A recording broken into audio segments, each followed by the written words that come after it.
Excellency, Let My Vote Count Alliance, a pressure group, we believe the democracy we fought for and consolidated for our country will be sustained only if elections held in this country are credible.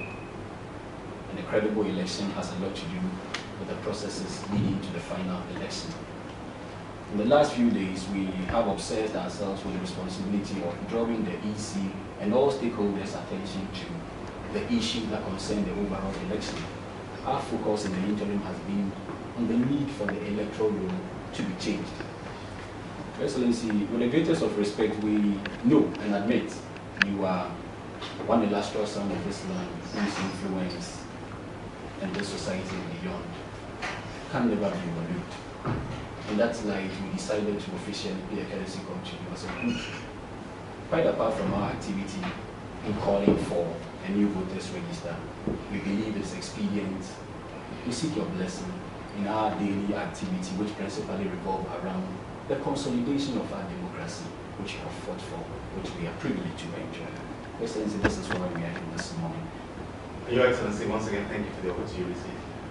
It is significant that of the 6 major political parties in Ghana here, 4 of the main parties, have also called for a new register to embolden and have a credible election moving into 2016. The PPP, the NDP, the CPP, as well as the NPP as well, are all calling for a new register. And it's not so much about the numbers, but the fact that they were all speaking with the same voice, that we need a credible register moving forward, so that whoever emerges in 2016 has the confidence of the whole nation behind them. And the foundation of that is a new register which is accepted by every party in Ghana. It's about putting Ghana first, like you always taught us. We all admire you, the values that you taught us about discipline, calling right and calling wrong wrong. It's what is fueling this position. The foundation that you built for our democracy, something that we are all enjoying. The peace and stability that you fought for, worked hard for, is what we are all enjoying.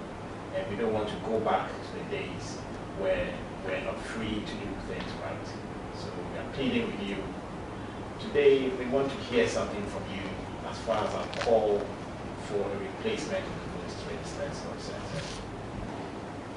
In adding a little to what my colleagues have said, quite recently in identifying some of the flaws within the electoral system of our country currently, I was in court together with some of my colleagues to challenge the use of the health insurance as a basis for registering to vote on election day. And the court agreed with us that there was no basis to prove your nationality as a principal basis for you to own a voter's ID card to be able to vote. And for that matter, there are so many flaws within the system itself, not just the voters register, but even the CI itself. A lot of errors in it that we think a new voters register can help us correct and make our system right. As we all know, you move beyond just your political party. You are a state figure. Although a party has taken a position in the matter, we believe that with your influence as a former leader of this country, as a former president of this country, not just in Ghana, all over the world, wherever you speak, Rawlings, His Excellency J.J. Rawlings will make the news. So for that matter, we would urge you to also look at it as steps towards building our democracy and making it strong. What else for sir?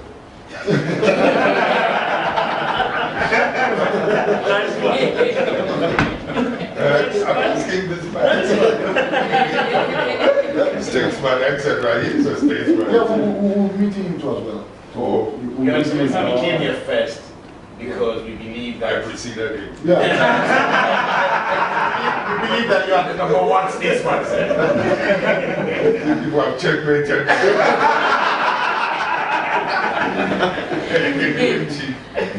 Your Excellency, I'm not going to add much except to say that we are grateful for your contribution.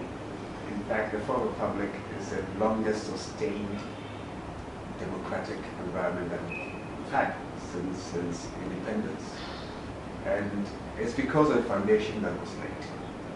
And we also, even in opposition, we saw how you fought to protect the integrity of the electoral system.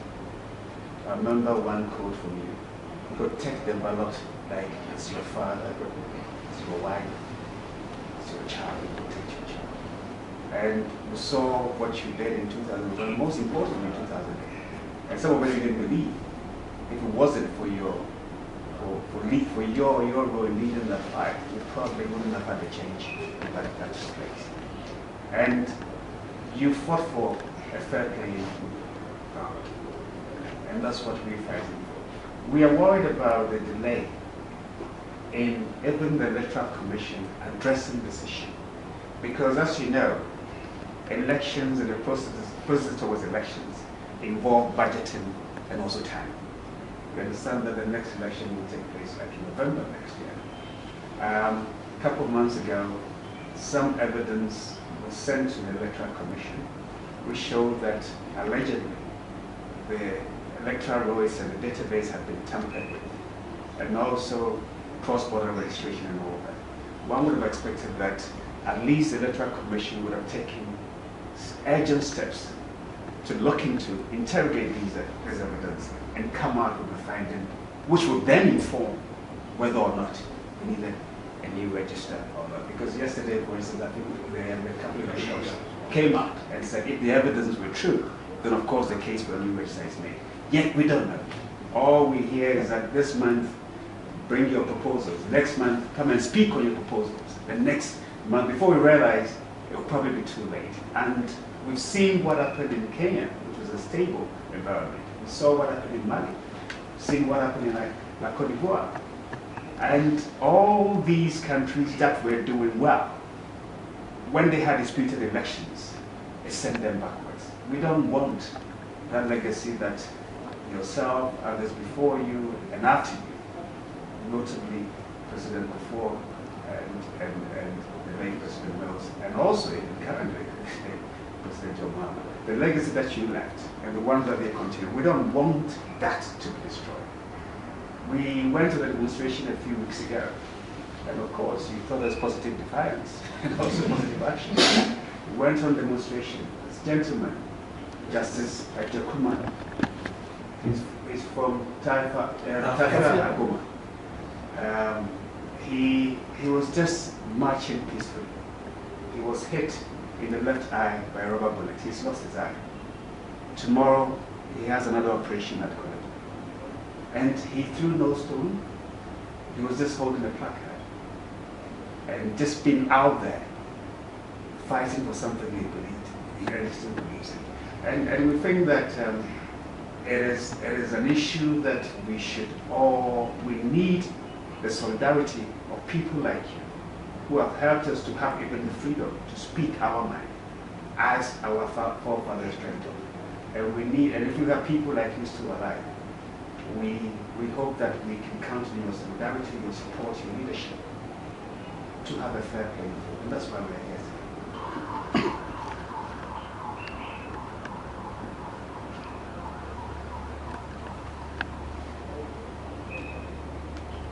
Ladies and gentlemen, I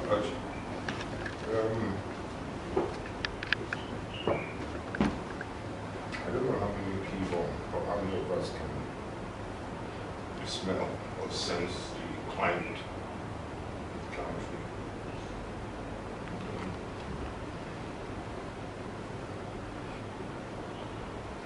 This is an atmosphere I've smelled before towards heightened tension in the country, especially towards 2008.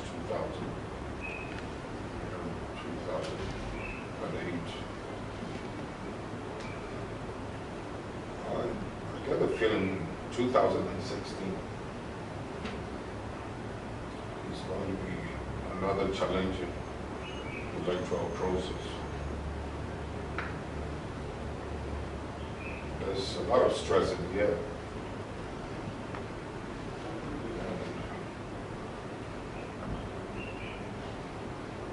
It's going to be a test on all of us.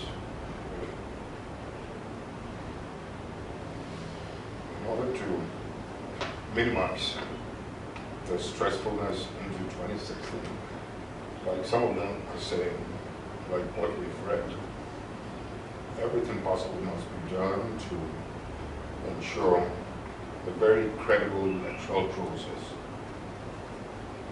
This means that we listen to what some of the elders are saying in the churches, etc. And to examine,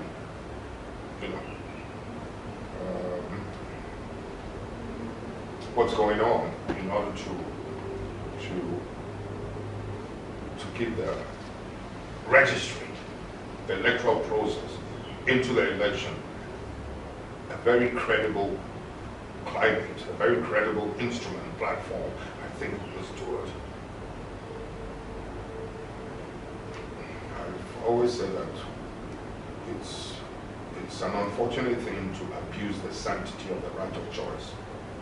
And the only way we can really contain and prevent things from getting out of hand is to ensure that the electoral process and that register are as credible as possible.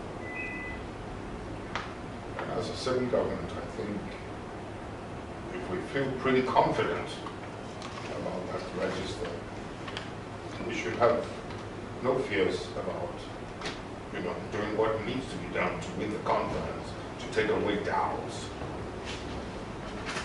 I'm glad in this respect, both the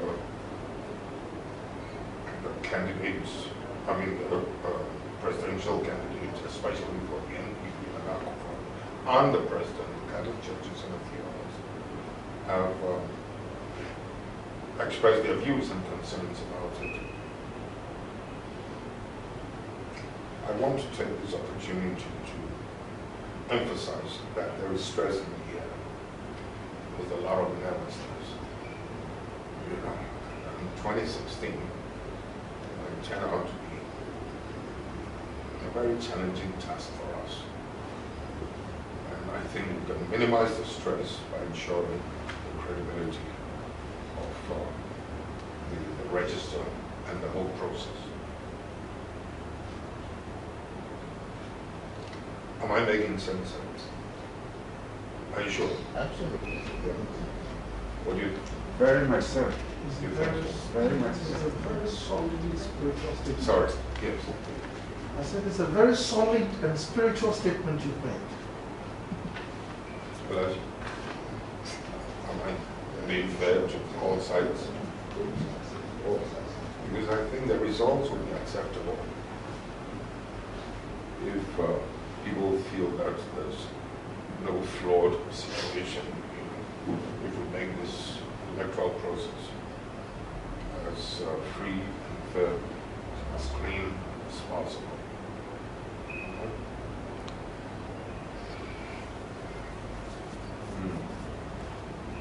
But I think it's also important that we all speak to our supporters to exercise some patience as they say to the Electoral Commission. I'm glad the President's statement has been repeated. I believe, what is he saying? I thought he said something quite sensible. Yes. So did Nana Akufo-Addo. I think they've also expressed the same concern. I hope what I'm saying will also be taken into account.